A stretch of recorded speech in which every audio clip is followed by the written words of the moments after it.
Hey guys, welcome back to another video. Today I'm going to be answering lots of questions that you guys have about me. So I went on YouTube posts and I asked you guys to leave some questions. You guys had such amazing questions for me and I will not be able to get through all of them today. I will just hopefully do this again because you guys had such great questions that I would love to answer. So I've got them all written down. And it seems that the disco ball is on me. It looks so cute right now. I started this at the perfect time. Wow, look at that. I'm obsessed, as you guys all know. It's on the ceiling. Hi, Sadie. Sadie's here too. She's like, who are you talking to? What are you doing? Are you talking to me? Anyway, so just ignore the party, I guess, that's happening right here. But I've written all the questions down. You guys have a lot, and I wrote these down last night. So I asked it last night. I wrote them down before I went to bed. These are a lot of questions that you guys asked. Sadie, you're so good. She's rolling. Look at her. She's like, come here, come rub my belly. Sadie.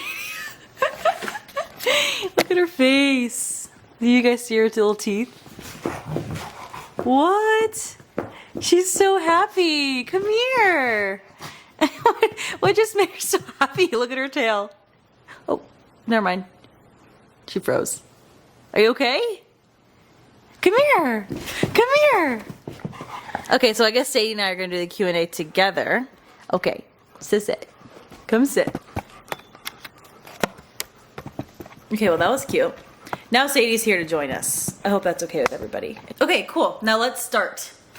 Right, Sadie? Let's start. Okay, so while it's on my mind, some people are asking where I get the disco balls from. So the big disco ball that I have in the corner that I just showed you guys, that I got from someone on Facebook Marketplace. Wanted some disco balls for our wedding, and that one was like, I think $20. He homemade it, and usually disco balls are pretty expensive, so I thought $20 was a pretty good deal. And then the little ones are from Amazon. I also had those for the wedding, so the only reason I have these disco balls are actually because of our wedding. I didn't have any disco balls before then, but since I have them now from the wedding, I just kind of put them places and I love it. The one that I have downstairs with the plant in it, in like the corner in the living room, that one is also from Amazon, but it's like a planter one. So I think I got it for $15, and I love that one. So that was the first question. Where do you get the disco balls from? There you go. The next question, I get this one all the time. Was I homeschooled, and do I want to homeschool my kids in the future? So first answer is no, I was not homeschooled at all, actually. So my mom sent my sister and I to preschool for 2 years. So when we were 4 and 5, we went to preschool. After preschool, my mom sent us to the closest elementary school nearby. And mind you, I was raised in the middle of nowhere, basically, outside of Lincoln, like 20 minutes away, but still there was not really much around us other than Lincoln and then a bunch of small towns. So we went to a very small elementary school, and I had 4 kids in my class. The elementary school only went from kindergarten to 3rd grade because it was so small. There was 32 kids in the whole school. So then, yeah, so I went there for elementary school until it shut down. It shut down when I was in 3rd grade. I only had 4 kids in my class. So then we went to the bigger school, which I had 50 kids in my graduating class. Then I went to that bigger school until high school, so from 4th grade to 12th grade. So we ended up going to school like 20 minutes away from our house, but I had an amazing experience. I had super great friends in elementary, middle, and high school, and I honestly would not have chosen to be homeschool at all. I was a pretty social kid, so I didn't really ever think like, oh yeah, I'd love to be, I wish I was homeschooled or anything. I loved going to school. I remember when people were like, oh, I hope that we don't have school tomorrow because of the snow. I'm always like, why? Like, I love coming to school. It's where all my friends are. It's like my social time. So yeah, I was public schooled from kindergarten, from preschool, all the way till college, I guess. Like, I also went to a public college, UNL. So from 4 years old to 23 years old, I was public schooled. So yeah, that is one part of the question. The next part of the question is, do I want to homeschool our kids? And the answer is surprisingly yes, actually. I'm not really sure where the switch happened because I was so happy being public schooled all throughout my years But somewhere I feel like in college, I realized I definitely probably will want to homeschool my kids. I don't know if it was during COVID or what it was, when it was specifically, but sometime in college, I just remember being like, I would love to help like lead a homeschool or like lead a private school, like a co-op or something. When I lived in Hawaii as well, everyone homeschooled there. So when I was in college, I worked in a lot of public schools for practicum or like student teaching or subbing, and it just wasn't what I remembered it being. And I don't know if it was just because it was like a bigger school or what it was. Like if I sent my kids to a public school, it'd probably be like a smaller school. I just would rather teach my kids, I guess. I'm not a mom yet, but that's just kind of how I feel. And I want to make sure they have a community as well, because I love school for the friends, and I hope that my kids get the same thing. So I hope that answers that question. But yes, we do definitely want to homeschool our own kids. The next question is, where does your travel bug come from? Did you travel a lot with your parents? And the answer is actually no, surprisingly. We did not travel much as kids. Like we travel close by to like in Midwestern towns to go to like an amusement park or water park, or we'd like go visit my aunt. But I didn't really travel until like I was probably like 12. We went to Mexico as a family, and then the next time I traveled was 16, and we went to Hawaii. But before that, as a kid, we like never really traveled much. I would say I probably got my travel bug just from wanting to adventure and explore. I love to see new places, and growing up, my sister and I, we're always creative, playing in the forest, love to adventure, love to go new places in the forest. I don't know if it's just like this curiosity that we have. I mean, I think every kid has that, but I think it's just my want to go explore and see more. I don't know if that makes sense, but my sister is actually way more of a travel bug than I am. She travels way more than me. She'll like randomly take like a weekend trip to Italy or like to Australia, like random stuff like that. She travels a lot. And she was actually the traveler before me. She finished her senior year all online so that she could travel.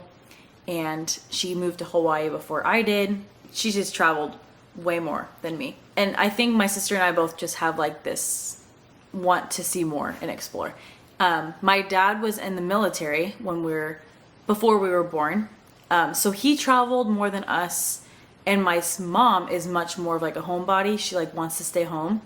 And I feel like I'm kind of like that more than my sister is, but I still love to just go see the world for a little bit and then come home and like work, you know? As much as Jude and I love to travel, we also love to stay home and be organized. And that is why Skylight Calendar has been so helpful for us. So thank you, Skylight, for sponsoring today's video. When Judah and I are home, we both have very long to-do lists. And our Skylight Calendar has helped us stay on the same page with what our to-dos are. And most importantly, it's helped me keep up with all of Judah's million things he has to do while he's home. The Skylight Calendar can sync to your phone on the Skylight app. And it can even sync to most digital calendars, including Google, Apple, and Outlook. It even has a chore chart showing each family member and what chores they have to do that day. You can set daily, weekly, or monthly to-dos. Also, for you busy parents, you can create custom lists, which are accessible to all family members on the app. And by subscribing to Calendar Plus, you can make full weekly meal plans, which can be generated by the preferences you give it. And you can search any recipe online, and it will sync to your calendar so your favorite recipes can be accessed at all times. And you can upload thousands of photos like family memories to create a slideshow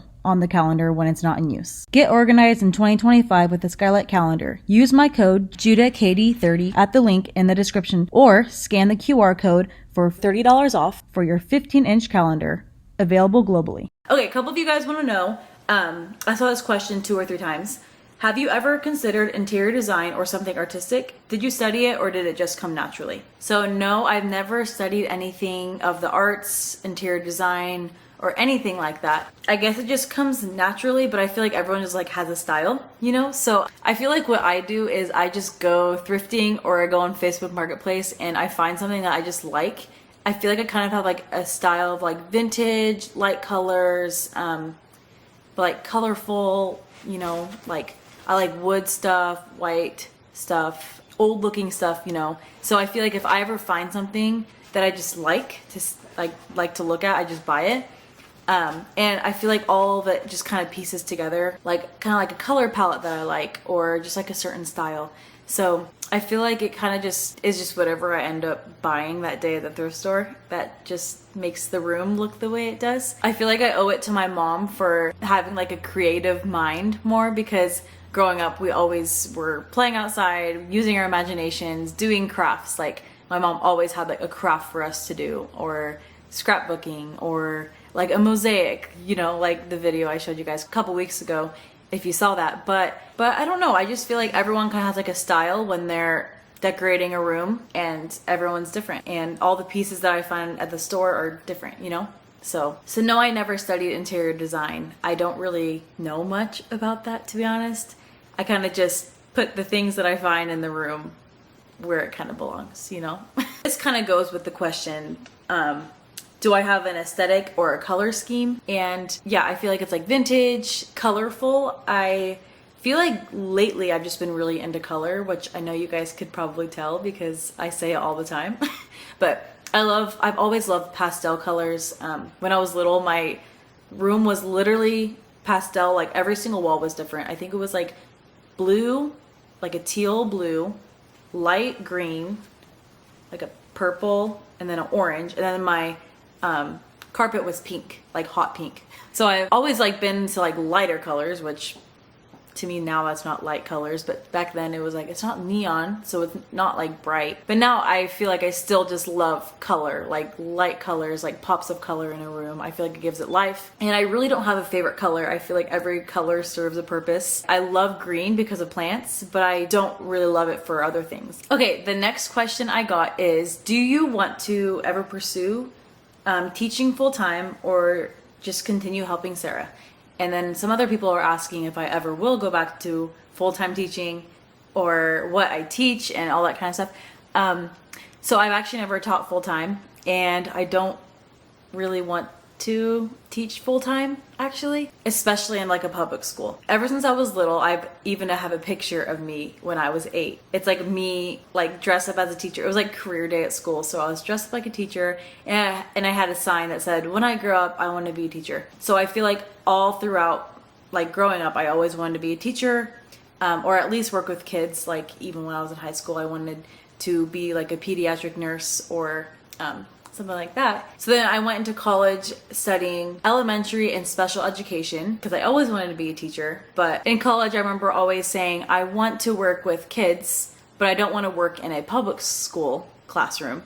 I would rather like work in a different country, or work in an orphanage, or something like that. So that's always what I had envisioned. But I've always kind of bounced around ideas like, oh, maybe I could help like with the homeschool, like making our own school, or help with like a co-op, or help with who knows what.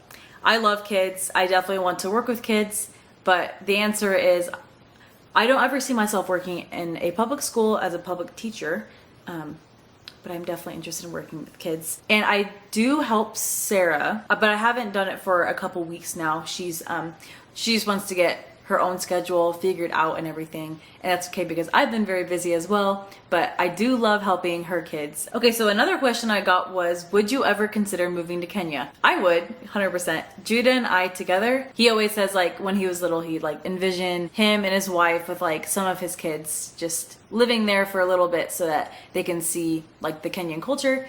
And it's actually pretty funny. I just like I had mentioned in the last question, I always wanted to work in a different country with kids. I always like envisioned like Africa specifically, like working in a classroom or being a teacher there. Like I just wanted to teach somewhere I'm not used to. So I guess I'll just keep that short and sweet. Yes, I definitely would love to live in Kenya one day. I loved Kenya. I went there for the first time with Judah and his family last May when we got engaged, and loved it. Would love to move there, and maybe even help out with KKV or something like that if that ever became a possibility. But I don't know. I'm not going to try to plan my life because that never really works out.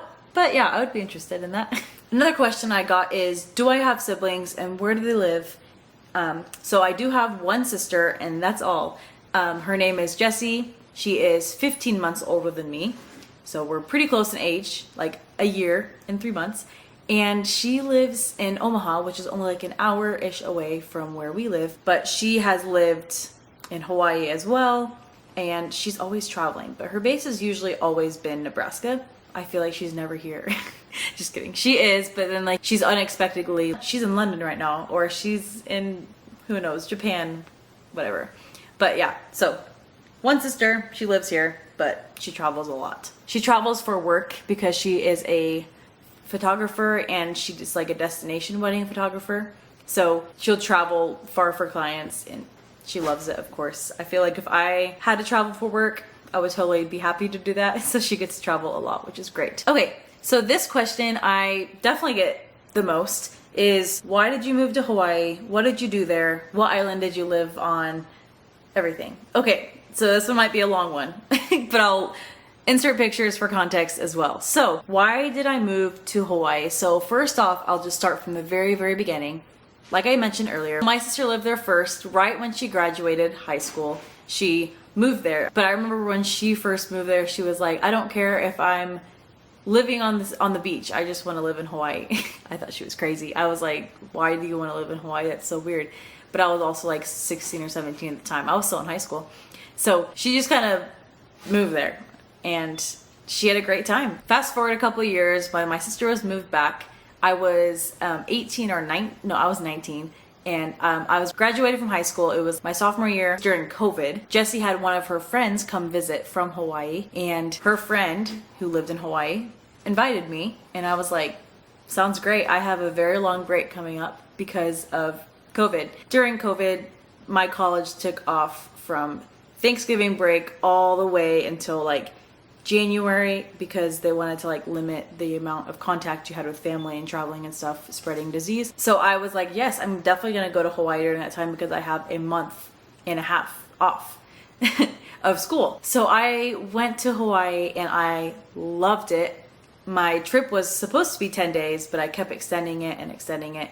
I think I extended it 2 or 3 times. Maybe 4, I forgot. But I just met the best friends there and they're still some of my closest friends today. They were just encouraging me to, oh, extend it. Like, you don't need to go, like, you don't need to go back. There's like nothing there except for cold Nebraska. And I'm like, yeah, you're right. So I basically came back like the last second I could. I decided that I was gonna go back home, figure out how I can come back, find a place to stay, sublease my room and everything because, I really had no reason to be in Nebraska because all of my classes were online during COVID. I just felt like it was the best time. I mean, Nebraska, so fun fact, my least favorite months of the whole year in Nebraska are February, March, and April, even though my birthday's in April. So I feel like February, March, and half of April are my least favorite times of the year. So I was like, oh, I really do not want to be in cold, miserable Nebraska. I'm like, I could just be living in Hawaii and doing my school online and if like I find a place to stay. And I was like, I had a great church community there during my vacation. So I was like, I could probably find a way. So long story short, I found a way. My friend Spirit, shout out Spirit, one of my closest friends, she's literally the best. She was like, hey, you can come live with me for 1 month because she lived at the church at the time and she couldn't have anyone there for longer than a month. So I was like, okay, sweet. So I just was like, I'm just gonna go there, hope everything works out. So I basically went home, packed my bags, went back, and everything worked out like way more than I expected. So those 3 months turned into almost 3 years of living in Hawaii. It was like 2.5 years. Doors just kept opening. So I never had a problem with where I needed to stay. Like it just fell into my hands like very miraculously. Right when I needed a place after I stayed with Spirit for a month, there was this girl at church who was like, oh, my husband is deployed until April, so you can come, or until May, so you can come stay with me until then. And then after that, I met someone else who actually was from Nebraska who was like, oh yeah, you can come rent from us. And yeah, just like, doors just kept opening for me for places to stay or rent. So I decided to stay there even longer. So I ended up changing my degree to an online, completely online degree, still through UNL, and still education. So I do have my education degree still, but yeah, so I just kept staying there. And then my dream, I'll get into jobs in a second because I guess I did work, but my dream house that was right next to the church that I went to, the most miraculous, perfect beach house that I've like, was like my dream to live in, opened up. It's kind of a long story in itself, but this house right across the street from the beach, also right next to the church I was going to, a room opened up, and my very sweet old roommate, she had lots of people come and look at it, but she somehow chose me, and I was the last person to see it. So I got to live in this super cute house across the street from the beach for about a year and a half, until I felt like it was time for me to come home. So that was actually a pretty hard decision, because I was like, oh, it's perfect. Like, I have a perfect house, perfect church, like great friends, and I just loved living there. But right when I came home, I met Judah. So yeah, and then some people also asked like what I did for work there. My jobs was a smoothie shack, coffee shop type place, and then I worked at this elementary school as an educational assistant slash teacher's assistant, if you've ever heard of either one of those terms, in a 6th grade classroom with special ed, which was actually my dream job. That's another story in itself. But back when I visited my sister in 2018, when she lived there and I was in high school, we would drive by this elementary school every single day, and I remember thinking, I want to work there one day. I would point out the window and tell my mom, Olivia, my sister, I'd say, guys, I want to work there one day. So much that even when I was in college and I was looking for a practicum to work, I emailed the principal there. I said, hey, my name is Katie Young, and I need a practicum for this next fall. Do you guys ever accept like anyone out of state, like blah blah blah blah? She said, no, we don't do that. And I was like, okay. But she was very professional, but she was basically like, no, we don't offer that. And I was like, oh, okay. Like, I had like this picture perfect like view in my mind of like, okay, I'm living in Hawaii and I'm gonna teach at this school and everything. And guess what happened? That happened. It happened, literally. Great experience. Loved the students there, loved the teachers there, loved the staff, loved everything. It was just the cutest little school right across the street from the beach. And then the next year, I actually got offered to work as the PE teacher. I almost said yes, but then I moved back home. Sometimes I question my life decisions, but also no, I don't. But I'm like, I just love Hawaii so much. And by the way, this was all on Oahu. So I think that kind of answers why I lived in Hawaii, what I did there, and everything. Basically, it was all a huge miracle how it worked out. 10-day vacation turned into a 2.5-year vacation, and it's changed me like forever. I'm so glad that I decided to do that, and honestly, God just provided the way for me, and it was just the best. So, okay, and the last question. If I had $1 million, what would I do with it? I saw this question yesterday and I was like, I don't know, I'm too stingy probably to spend any of it. But now, I'm realizing after just explaining all that Hawaii stuff, I'd probably buy a beach house in Hawaii. Well, I probably couldn't afford a beach house in Hawaii for $1 million, but I'd probably buy a house on, that was Sadie, she just coughed. Hi, come here. Oh, are you okay? I would probably buy a house on Hawaii just so we could have like 2 homes. Or maybe Kenya, but probably Hawaii. Because if I just was given $1 million, might as well, right? Or maybe I would just find some way to go to Hawaii a lot more. Anyway, so that is all the questions I have for today. And I still do have some more questions that you guys asked, so let me know if you guys want to do this again. Let me know if you have more questions. Leave them down in the comments, or you can go to that post that I posted and just leave another question for me. If you have any more specific questions about Hawaii or homeschool or whatever it is, let me know, because I'm very happy to answer anything for you guys. So, not anything, but lots of things. Okay, thank you guys so much for watching. We are signing off now. Okay, bye!